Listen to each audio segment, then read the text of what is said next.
Joining us live to discuss all of this is Simon Jackson, CEO at the United States Studies Centre. Simon, thank you for your time. My pleasure. I said Jackson, didn't I? Jackman. You did. Sorry, my Happens apologies. all the time.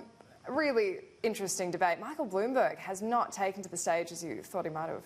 No, I mean, look, it is an improvement on his Nevada performance, which was really debate number one. So he's on a steep learning curve, but he's up against these candidates that have been doing this now. This is their 10th big debate, and they're on the stump every day. Bloomberg's campaign, media buys really being the way he's connecting with voters. He's just not living the same campaign as the other candidates are, and that really shows when you put him in the heat of those TV lights up against the other candidates. Because the comparisons often made between Michael Bloomberg and Donald Trump, that they have these endless coffers of personal finances to fund all these advertising and stuff like that, but Donald Trump has much more of a presence in those kind of environments. Oh, absolutely. And right, Trump was a TV star in a way that Bloomberg simply wasn't, despite being reasonably popular mayor of New York.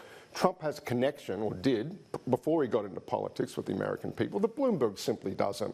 And that's another big handicap for Bloomberg in terms of likability, personability. Say what you like about Donald Trump, but people knew who he was and had a view about the bloke, whereas Bloomberg is still introducing himself to some way, and perhaps not so successfully, to the American people. What did you make of this attack on Bernie Sanders as being Russia's preferred candidate? I mean, this is a guy who's made no attempt to shy away from a socialist tag. He embraces that quite fully. We know he's had some pretty dubious connections to Russia in the past. Would that really harm him? It's really interesting the way this is breaking out. For a certain generation of American voters, older, that is like a tie around his neck, right? For a younger generation, post-Cold War generation of American voters, the S word, the socialism word, few of them can actually give you an accurate definition of what it is, but it sounds cool and it sounds like free college and cheaper healthcare and free marijuana, legal marijuana, maybe not free marijuana, but it sounds like all of that. Yeah. And there's less of that Cold War resonance to it. The other thing is that, look, there is some sting in the tail here. Right, there are reliable reports that the intelligence community has been briefing people that it does look like there is foreign interference to give the Sanders campaign a kick along. Yeah. And then there was one line that Sanders used during the campaign. I'm opposed to authoritarian regimes all over the world, but when an authoritarian regime or a dictatorship does something right, you've got to praise them for it. Yeah. Sort of defending where he's been in the past on Cuba in particular, and much earlier in his political career, the Soviet Union, as it then was. So don't worry, the other candidates are looking for any leverage they can get whatsoever to go after Sanders at this point, and that's not a bad target. For alas, it only really plays well with now an older set of voters. And that's really interesting because it's younger voters that are supporting the older candidates, and older voters love Pete Buttigieg, Amy Klobuchar. Why do you think there's such a division with that? I saw this 4 years ago now in Iowa. I was going to Sanders rallies back in 2016, and it was college kids and their grandparents. It's like this middle generation. It's this nostalgia for the 60s and for a remaking of American society that a younger group of college kids were just down for that experience. And it was more a cultural phenomenon than it seemed to me to be a truly informed political phenomenon. 4 years later, I think it's matured a little, particularly with success of the candidates that Sanders and that wing of the party were able to get up in the 2018 midterms. It's a bit more serious now, but it is so fascinating the way the Sanders message does skew younger in its appeal, but then reaches right back to the old left, if you will, and part of the new left of the 60s, but just really does leapfrog sort of Gen X, if you will. And we saw Amy Klobuchar kind of using that line where she said, I'm not going to be funding people to do sports marketing degrees, because it's such a phenomenon in America. You forget that people are in so much debt to go to university. They'll take on hundreds of thousands of dollars for degrees that they never pay off.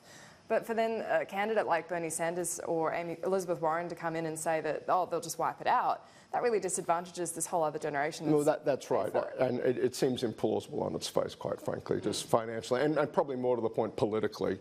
But nonetheless, it resonates incredibly well with a lot of younger people who are looking at college isn't buying me what I thought. I'd take on that debt if I was assured of a career path that was going to result in an income stream that would sort of quickly retire that debt or make it seem insignificant. Yeah. That's less real in American society, and that's less attainable in American society now. So there's some real resonance to that message, irrespective of the political or economic feasibility of it. And the other big policy that they're all focused on is healthcare, obviously another huge issue in the United States. And we saw Pete Buttigieg really taking that line with Bernie Sanders saying, you want to go more progressive than Denmark. And will that play in Denmark, South Carolina?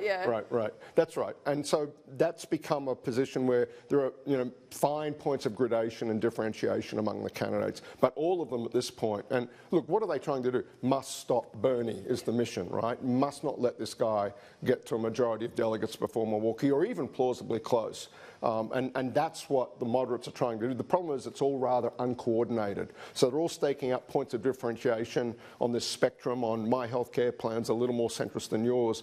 But the bigger mission here is to try and stop the Sanders juggernaut. He has sort of consolidated his support on the left and hence was able to pull north of 40% in Nevada. He won't do that well in South Carolina, but this debate really wasn't so much about South Carolina as it was about Super Tuesday and that moderate wing of the party that is a majority of the Democratic caucus going and primary attending electorate in the Democratic base. Sanders does not command a majority there. Yeah. And the mission is to stop him from getting a majority. The problem is that coordination among the 5 or 6 moderates. And the other key takeaway from South Carolina is going to be, like you said, it's not like as decisive as Iowa or the Super Tuesday, but this is the first time we're really going to test the popularity of any of these candidates with black voters. And that's really key. It seems like this is really Joe Biden's last chance to pull ahead on that. That's right. It is really do or die time for Biden. You saw that in the debate performance, much more feisty performance. Biden finally showed up. I think it's some of the appropriate analysis of that. Because this is it. If he cannot signal that he is carrying that much anticipated strength among the African-American base of the party, then it's game over for Biden. And then I think the focus shifts back to, is it Bloomberg, is it Klobuchar, who is going to be the counterweight to Sanders? Sanders showed pretty surprising strength with Latino voters in Nevada. That was surprising, and that bodes well for Sanders in California. Yeah. But this is it. It is do or die time for this, to test this hypothesis about Biden's support with African-American voters. Absolutely, and it's going to be a key test for Pete Buttigieg as well, because he hasn't had a lot of minority support. Yeah, and a lot of, that's right. I was following Buttigieg around Iowa. He was desperate to demonstrate that he had African-American support, including bringing up Miss Teen Black America to be on the stage with him. They're so crass with it in America, aren't they? We'd never get away with alligator skin boots, yeah. I know.